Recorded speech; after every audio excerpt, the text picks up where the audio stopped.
What's going on, family? How's everybody doing today? Is everybody having a good new year so far? I hope you are. I'm doing my best. I'm starting on my work. My New Year's resolution is to, as I said in my last live, is to grow. So right now I'm over here getting on my promo. I got my promo hat on and I'm just walking around the neighborhood. Right now I'm taking a break. I'm about to get me some lunch. I'm in the city of El Congrejo. Y'all probably seen me here before because I've done a live when I was on my way to Office Depot and I was walking around here. So I'll just show you the sights. But yeah, this is El Congrejo right here. They got a fonda, which they call the fondas are the mom and pop shops or the mom and pop restaurants. That's where you can get your food for cheap. So you ain't got to be spending $15, $20 to eat. You can get a nice meal for about $5, give or take, between $5 and $8 if you want to get fancy, get a nice drink. So, but yeah, this is the metro station, the subway. And the name of the subway is Via Argentina, or Argentina, for those Spanish-speaking people. So, there's a lot of shops around here. No, solo plástica. He wants to sell me some candy. See, they be hustling out here. You gotta give a shout out to the hustlers, the little kids out here. They ain't got no money. They'll just go up in the store, go buy a pack or something, and get out here and sell it instead of, begging. I mean, you still got your beggars out here, but you got a lot more people that try to flip something. As Dame Dash says, it's a flip. You try to turn 50 cents into $1, $1 into $2, 2 into 4. You compound on it. And that's pretty much what my ramble is about today. Because you know what I started realizing? Why people don't like me. People don't like me because I'm anti-system. And let me explain to you what I mean by anti-system. I was listening to Jason Black. Shout out to the Black Authority, Jason Black, yesterday. And let me also say my heart goes out to all of the family and friends in New Orleans who had to go through that massacre. If y'all don't know what happened, of course, they was partying on Bourbon Street. There was a turn up and somebody plowed through the people on Bourbon Street, killing about 15 people and injuring a dozen more. And then he started, of course, opening fire. So, it's just, people is out here just being crazy. They trying to, since the orange man is in office, everybody wants to now, think it's time for the purge. And see, that's what, and then one person asked him a question about, what is going on. And he was saying, really, you have 3 factions going on, okay? You got what you call the proletariats, your working class white folks, and then you got your oligarchs, your rich white folks, and they're pretty much fighting over control over the system. So, but the question is, what is the system? The system is us. Because we are their employees, okay? They pay us very little to build their dreams. Meanwhile, they get paid a lot from the work that we do, and then we're also their customers. So they want to keep that status quo going on. They want to keep us at the bottom, keep us as employees, and keep us as their customers. Because without them, without us being in that mind frame or that mindset, then they will have to get out here and do it on their own. And they just got us caught up in this trick bag of voting, you know, you get registered to vote, and everybody's saying we done fought, you know, a long time for our right to vote, so we should vote. But what are you voting for? You're voting for which slave master can control the whip.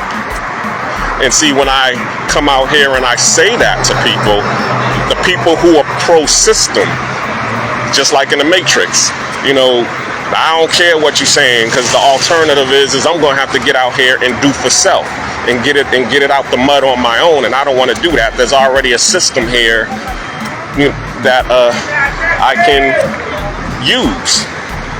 But, and what do I say to that? What I'm saying to that is this system is killing you, you know, slowly. You're slowly dying from this system. It's like a parasite. The parasite will give you a little bit of, you know, what's they call it, endorphins and dopamines in your system to keep it attached, so that you will keep it attached to it. But literally, it's sucking more than what it's giving you. And when I say that to people, the ones who are pro-system, which is the majority of a lot of people, they hate that message that I'm putting out there. You see what I'm saying? It's like, here he goes with that pro-black Hotep Malcolm Farrakhan-ish again. But the real is the real. You see what I'm saying?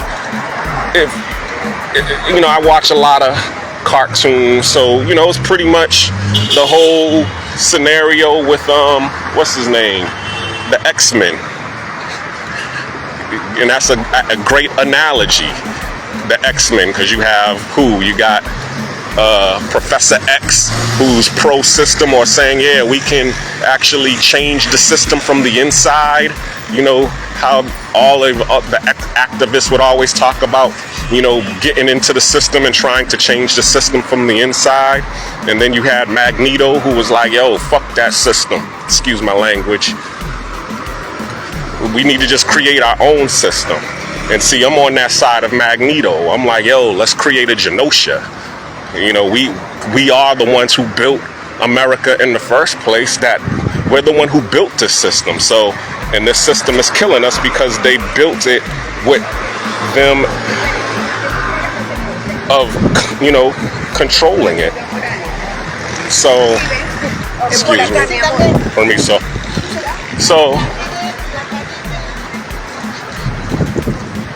with that being said, okay, you built this system, you know, we built the foundation of the system, the streets, the roads, everything, it's in levels. Okay, it's a lot of people want to say, y'all didn't build this, it was the immigrants that built this. No, we built that.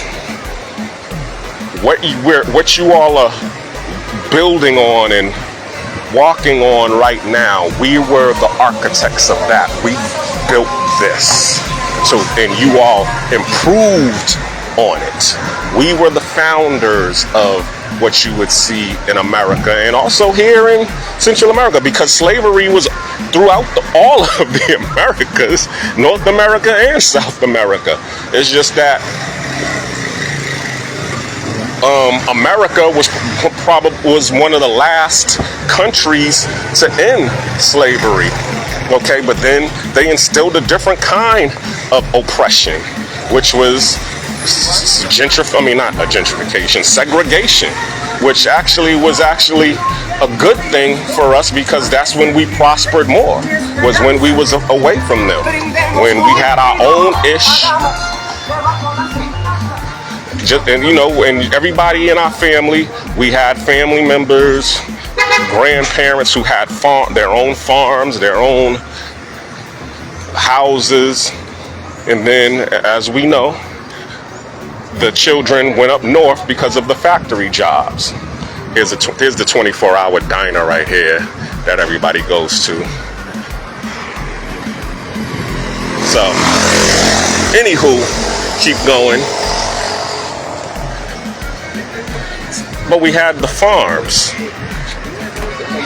and we was able to grow our own food, and everybody had to get up and work the farm to, you know, grow the food, because if nobody worked, the food didn't grow and nobody was able to eat.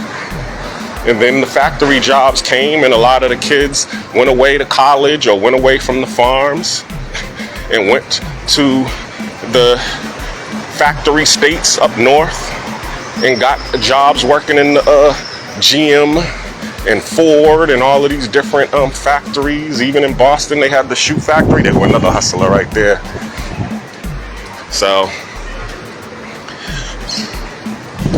and then a lot of us who were smart, who understood what was going on in the South, bought some houses and brownstones and bodegas, that's what we call them now, corner stores, convenience stores, and we was able to thrive and prosper.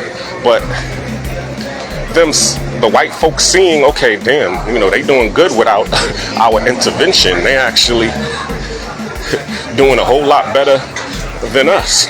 So what did they do? They started building highways through the towns, our successful towns in America. They started flooding some of our towns. People who know about Lake Lanier in Atlanta, Georgia, they know about Osterville.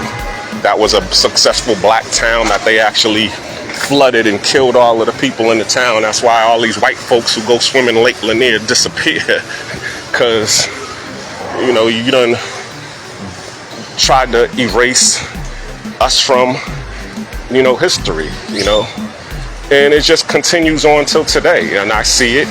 It's just in the air, if you understand what I'm saying. It's, what's the word I'm looking for? It resonates. People who understand our history or understand oppression,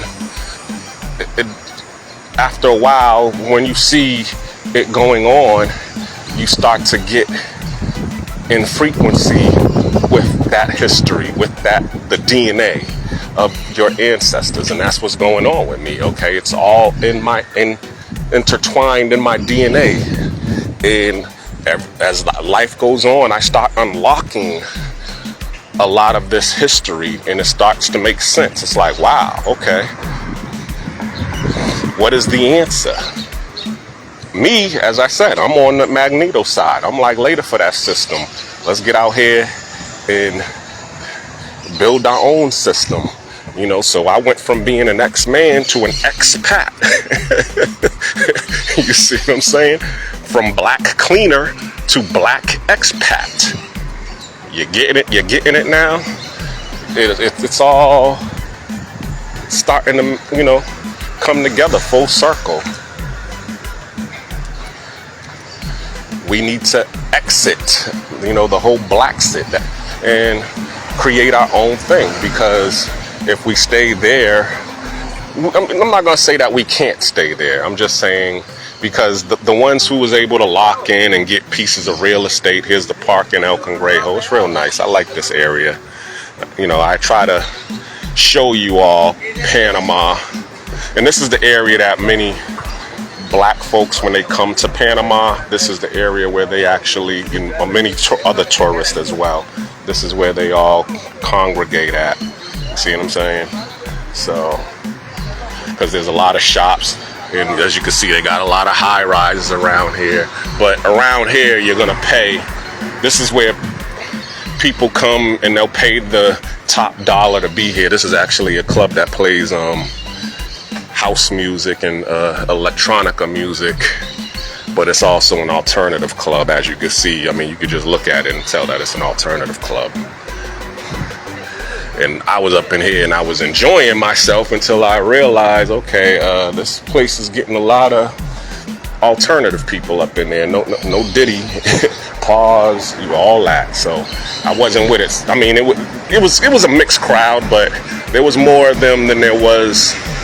It was like, how MJQs and people who was in Atlanta. See, I love MJQ, because it was like the underground hip hop crowd that used to go there. But then as soon as they gentrified MJQs, now when you go there, it's all pretty much alternative. And it's like, man, no, nothing against, you know, the alphabet community. Me personally, I don't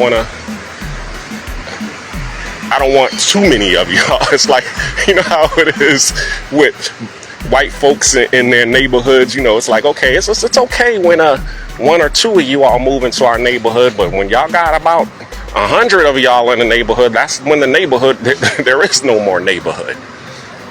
So that's how it is with me. It's like, okay, I don't mind y'all being around, you know, one or two of you all, but shoot, I'm not trying to be 100 and I'm the only straight one up in there, because everybody's gonna be looking at me like, what's going on with him? That's really all it is. It's like, I don't want nobody to be like, oh, what's going on with him? I saw him up in the alternative club, the alphabet club. Is he like that? Well, you know, and then of course you already know what everybody else is gonna be saying. Well, you know what his name is. So I am not going, I'm just making fun of myself. But for real, back to what I was saying, because I was I'm segueing. I need to get back to my point.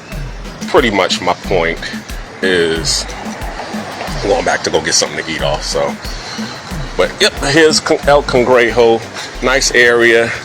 It's a great place to come. They actually got a Chinese restaurant and a pho restaurant down the street as well. But I'm not trying to go there. I'm trying to go to the Fonda and get me something to eat. I don't got $20 for some pho right now. In short, we are the system that they use to live off of. We are the people that they're fighting over. That's why when, you know, we talk about reparations and all of this tangible stuff, they're not talking about giving it to us, because they already know what that entails. If they gave black folks reparations, it's going to shut down the system. They got to figure out something else to do, because now we have enough money to be able to do our own thing. And they're like, nah, we can't have that. That's why they, you know, what's it called?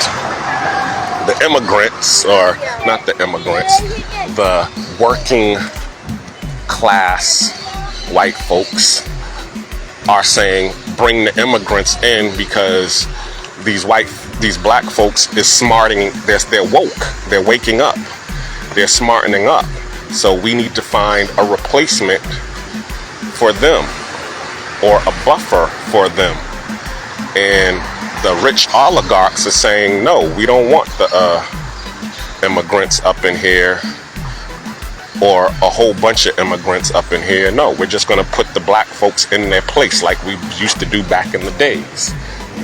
Black folks know their place, and then if they don't, then we'll show them where it's at. But no, we don't need an overwhelming majority of immigrants, because as you can see, the problems that they, you know, possess, or they put on our society when they're here. You know, you got a lot of the gang activities, and yeah, we can round them up and deport them, but in mass deportation, which, as you all know, they can't do that with black folks, because we are American citizens. So since we are American citizens and they can't deport us, it's like, well, shoot, it's either get down or lay down, as Benny Siegel said in his movie State Property. Anybody seen that one? Get down or lay down. That's what the oligarchs is saying. And the working class is like, nah, just replace them. So that's really what the fight is over. And what I'm saying to you all is, okay, knowing that and knowing what's going on, you got to understand it. The people who are going to be successful in this globalization, this global market, are the ones who say, you know something, later for this system, I'm not trying to be down with the system. I'm gonna get out here and build and get it out of the mud. And I'm seeing also too why a lot of us are failing. Well, number one, we're, relying on the system. That's number one. But also number two, I was talking to one of my ex-girlfriends, and she was telling me how in Zimbabwe, because of course they, when President Mugabe kicked all of the white folks out and gave all of the black people the land back, America and all of these Western powers, they sanctioned them. So they wasn't able to make any money. But the Zimbabweans was natural farmers. Hey, how you doing? And because they was natural farmers, they was able to get it out of the mud. Okay? And that's how they was able to survive. But what they would say is, okay, the ones who were, what's going on? How you doing? That's Hyder right there. I ain't seen him in a minute, but I'm doing a live right now, and so I can't talk to him, because normally I'd be like, hey, what's going on? But I'm over here focused and I'm hungry. So, but I did recognize you, Hyder. I did recognize you. So if you see this live, don't think I didn't recognize you. Anywho, continuing what I was saying.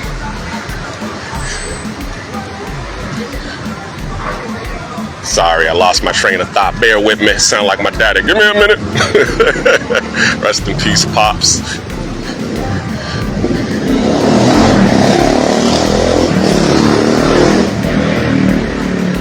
Pretty much just the Zimbabweans who were not working in the cities and towns, but they was just sitting around freeloading. The families would say, hey, and it was pretty much similar to what we would do back in the days, during the 70s and the 80s, when, families in the city was acting up. Like, well, when your daughter got pregnant, what would they do? They would send them down south.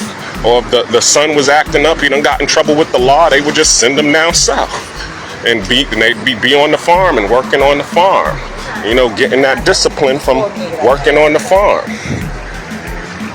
That's what they did in Zimbabwe. The ones that, wasn't doing anything in the city, if they wasn't being a productive citizen, they would send them to the farm. And, how the life is on the farm, if you don't work, you don't eat. And that would put some discipline in you. And also it give you some understanding on how life really works, because the farms is where our food comes from. The farm is where most of our resources come from. So if you know how to fish, if you know how to grow your own food, if you know how to build and maintain property, then you're going to be able to succeed anywhere that you go, because those is the fundamentals, the basic building blocks of all of this that you see here. And that's why the ones who are grandparents and great-grandparents who left the farm and came to the city, they was able to come and thrive because they already understood the basics. I remember one of my cousins, Michael Gaddy, he said the ATLians didn't like him because, he was a city boy. And they basically told him, he was like, yo, you may own the house, but we own the mud. And, he said he didn't understand what they was talking about until later down the line. It took him a while to be able to understand it. But basically they were saying, okay, yeah, you may live in the house, but we're the ones that built this house from the soil. We got this out of the soil. So you can be over here with your little city slicker ways, but you don't run nothing, if without the foundation. And that's what happens is, we rely too much on the esoteric part of the system, okay? Because a lot of us don't want to get into the soil and get our hands dirty. We want to do the white collar jobs and get the office jobs and all of that. But all of your bosses know what really makes the business function, what really pays the bills, which is usually the products or the services and the sales of those products and services. So if you don't understand that, that's basic economics 101, then you are expendable, you are replaceable. And because I understand that, that's why regardless of whether I go to college or whatever kind of schooling I got, I'm able to thrive wherever I go, because I understand, okay, it was the farm boys, the country boys that I still have that country boy, farm boy DNA in me, of my grandparents, who were the ones who was out here growing the food, building the houses, making the clothes from scratch. Remember how back in the days your family used to make pancakes from scratch? They would go and get the flour and the yeast and mix it all together and make a nice batter, versus now what do? We just go to the darn store and go get the big box of Bisquick or Aunt Jemima. Nobody knows anything better. And that's the thing that I'm seeing. We got raised out of that to be consumers. None of us know how to grow food. The only way we know how to get our food is to go to the grocery store. If there's no grocery store, we're gonna starve. Okay? And we need to get back to being like this brother right here. Hola. You speak English? Oh. ¿Tú panameño? Sí. ¿La ciudad o Anteria? ¿La ciudad? ¿Cuál es barrio tú vives? Nuevo Arraiján. Oh, Arraiján? Sí. Ok. ¿Tu comida es de Arraiján? No, ese es para el restaurante. Ok. Con mucho gusto. ¿Tu nombre? Juan. Juan? Ok. ¿De Estados Unidos? Rainy. No. Boston. No, porque yo es de Texas. Oh, Texas. Ok. Texas es muy bien. Isla Vírgenes. Ya vive en las Islas Vírgenes. Ok. So, más tarde. Dele, cuídese. Yeah. My Spanish is coming a little bit better. Anywho, my point is you got to be like homeboy right there. You know what I'm saying? He got his truck. He's able to go get his. He goes to a supply shop. He brings his food that he buys to the bodega, and he sells it. You know what I'm saying? But back in the days, we would just get it was farm to table. We had farms in the South. Our families would drive down to their farm in the South and bring their food that they done grew from the South, bring it to their corner stores in the North and sell their fruits and vegetables. And also we would have our own gardens in the city. As I said, I talked about Marshall's garden right there on Woodruff Avenue, right there on by Simples by the bridge, that area, Marshall's farm. So we need to get back to that, because the more that you rely on the system, the more you're going to see that the system is crumbling and you're getting priced out of it. That's number two. You're getting priced out of it. And if you don't know how to, get it out of the mud, then you're just going to be SOL. There's only two things that can happen here. You either go someplace where it's affordable, and the only places that's affordable is really back in the country, meaning rural areas, an hour or 2 hours outside of your major metropolitan city, or out of the country. Come abroad, become an expat. Those are your alternatives. But in each of those areas or each of those solutions, of course, it's not an easy feat, because if you go to the rural areas, of course, if you don't know how the people in the rural areas do, you're gonna have a hard time. And if you're not able to adapt to being outside the country, learn the language,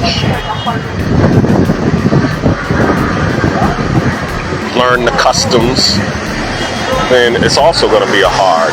And pretty much the same kind of customs and traditions that go on in the rural areas also go on here outside the country. So we all need to take a step back and get connected with our ancestors, getting connected with how they was doing things, because all of that is coming around full circle. That's all really what it is. It's like, as they say, nothing. It's like the law of inertia. Nothing is created nor destroyed. It's just transferred from one place to another. You see what I'm saying? An object in motion stays in motion. An object at rest stays at rest. That's inertia. But I know my laws, man. I know my laws. I was good in school. But I done rambled on enough. I done talked a long time. I think that was a good enough description on why you need to get yourself some freedom. God damn it. And as you can see, I got my t-shirt on. You see what the t-shirt says. The future is now. You know what I'm saying? Right there. The future is now. And really, the future, if you don't know where you came from, you're not gonna know where you're going. So if you don't know your family history, and that's what's keeping me motivated, because I'm understanding, what my great-grandfather great-grandfather Ben Fennell, my great-grandfather John Bob Bray, my great-grandfather Dan Anderson. These are my great-grandfathers. My great-grandfather, I already said Ben Fennell, I already said John Bob Bray, Dan Anderson, and then you got, what's his name? Oh man, my grandmother Marie, man, I can't, it slips me right now. Oh, it's Edward and Maddie. Edmund and Maddie. Shout out to my Rushing family. Those are the Rushings. So I got the Rushing ancestry in me, the ones that was living in Macon, Georgia. I got my great-grandfather, who was from Hinesville, Georgia. That's Dan Anderson and the Gray. Shout out to the Gray family with the G, not the B. Then I got my Bray family from Warrenton, Georgia. That's John Bob. And then I got Ben Fennell from Blackshear, Georgia, but his family. So as you can see, I know who those men are and what they were doing back then in order to support their large families, because they all had 12 and 13 kids. So because they had 12 and 13 kids, they had to get out here and get it out of the mud in order to support their 12 and 13 kids. That formula is still working today. That's why land is important. Owning your own land, you know what I'm saying? Because if you own your own land, then that means you can go in your backyard and create a garden. And that's why in the cities, they have all of these zoning laws to prevent you from doing that, because they don't want you growing your own garden. They want you going to their grocery store. Going back full circle into what I was saying about the system. The system wants you to be an employee and a consumer. And in order for you to survive in this future, you need to be an employer, okay, and a producer. That's how it goes. And I understand that, and that's why I get on here and I try to drill that. It's the same message, I'm just saying it in different ways. You're always gonna hear me say these different things. Be a producer. Get your freedom. Support your friends and family. Don't be trying to, align yourself with all of these white powers, because all they're going to do is just use you, because you're not one of them. And since you're not one of them, then you're just a tool for them to use. So you got to get with yourself. You got to get with yourself and get with God. All of that And then once you do that, then you'll be able to survive and thrive. All right, I got it out. Y'all understand. Hope you all somebody will, pick up what I'm putting down and take it and run with it. But yeah, I'm gone. I'm about to get something to eat now. Peace. Hope y'all enjoy the El Cangrejo. It's a nice city. As I said, sauce. Also, man, I forgot. For all my friends and family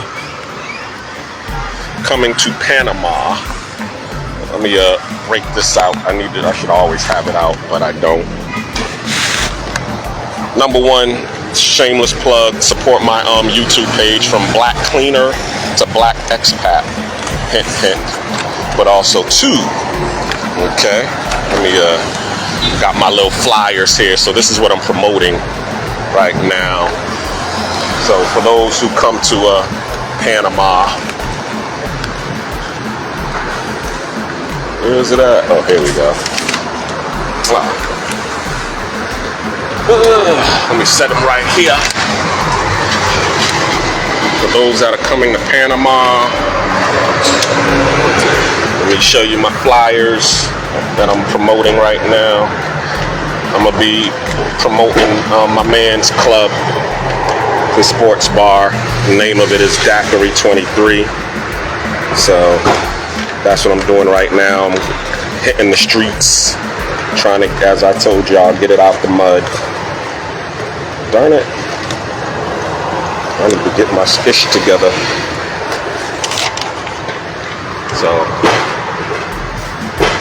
So here you go. Daiquiri 23 starting next week. This is gonna be the schedule. So turn up Tuesdays. On Wednesdays they're gonna have, karaoke. Thursday they're gonna have soul. Friday is gonna be hip hop and hookah. Saturday's supposed to be soulful Saturdays, meaning the old school. That's when y'all can come out and party. They'll be playing a lot of the old school music, and then Sunday they're gonna have a Sunday service, aka Sunday brunch. So here's my flyer for Tuesday, Turn Up Tuesday, which is gonna be Afro beats, reggae, for all my Caribbean massive that's gonna be here. That's what's gonna be going on here in Panama.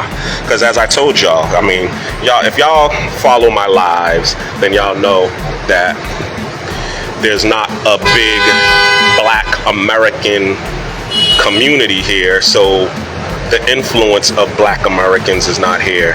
There's more Spanish speaking and Caribbean people here. So because there's more Spanish people and Caribbean here, that's the culture that's rampant here, okay?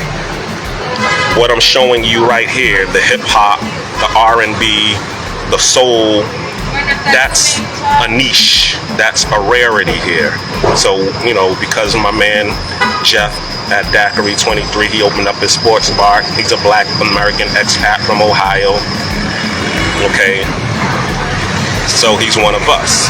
So he's trying to promote the Black experience here in Panama. So, and that's the system. If there's going to be a system I'm going to be a part of, that's the system that I'm going to support. I'm supporting my own system, my people's system. I'm not supporting the system of my former slave masters, and that's how I gotta put it. So, with that being said, I hope those who come to Panama, y'all understand this is where if y'all looking for an oasis where you're gonna be able to find your people that speak English and speak your language, this is where it's gonna be at, Daiquiri 23. And it's also here where I'm at in El Cangrejo.